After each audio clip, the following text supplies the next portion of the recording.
గిడ నేను ఏం చేస్తున్నానంటే నా పెద్ద బిడ్డకి ఎంతో ఇష్టమైన గోబీ 65 చేస్తున్నా. అది అడిగింది, మమ్మీ నా కోసం చెయ్యి అని చెప్పేసి. సరే బిడ్డ చేద్దామని చెప్పేసి స్టార్ట్ చేసిన. ఇప్పుడు కదా ఎట్లా చేసుకోలో చూద్దాం.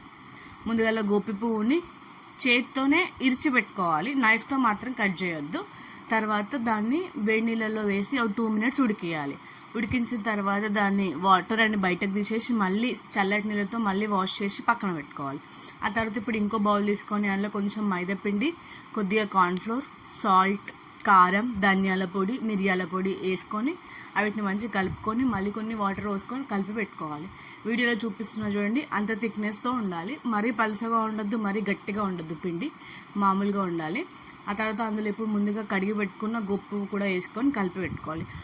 అప్పటికే నేను ఆల్రెడీ పొయ్యి మీద నూనె పెట్టేసిన కాబట్టి అది వేడిగా గరం అయిపోయింది. ఇప్పుడు అందులో గోపు మొత్తం వేసుకోవాలి. మొత్తం ఏమన్నా కదా అని చెప్పేసి ఒకటేసారి వేసుకోకండి, ఒక్కొక్కటి వేసుకోవాలి. ఒక్కొక్కటి వేసుకుంటేనే గోపు విడివిడిగా వస్తుంది. ఒకటేసారి మొత్తం వేసుకుంటే ఏముంటుంది, అట్లా వస్తుంది అనమాట, కేక్ లాగా వచ్చేస్తుంది. అది అట్లా వేసి మంచిగా ఉడకబెట్టుకోవాలి, మంచి డీప్ ఫ్రై చేయాలి. డీప్ ఫ్రై చేసిన తర్వాత బయటకు తీసుకొని సర్వ్ చేసుకుని తినడమే. యమ్మీ గోపి 65 రెడీ. మీరు కూడా మీ ఇంట్లో ఖచ్చితంగా ట్రై చేయండి. అట్లనే నా ఛానల్ని లైక్ చేయండి, షేర్ చేయండి, సబ్స్క్రైబ్ చేయండి, కామెంట్ కూడా చేయండి. Thank you for watching. Bye.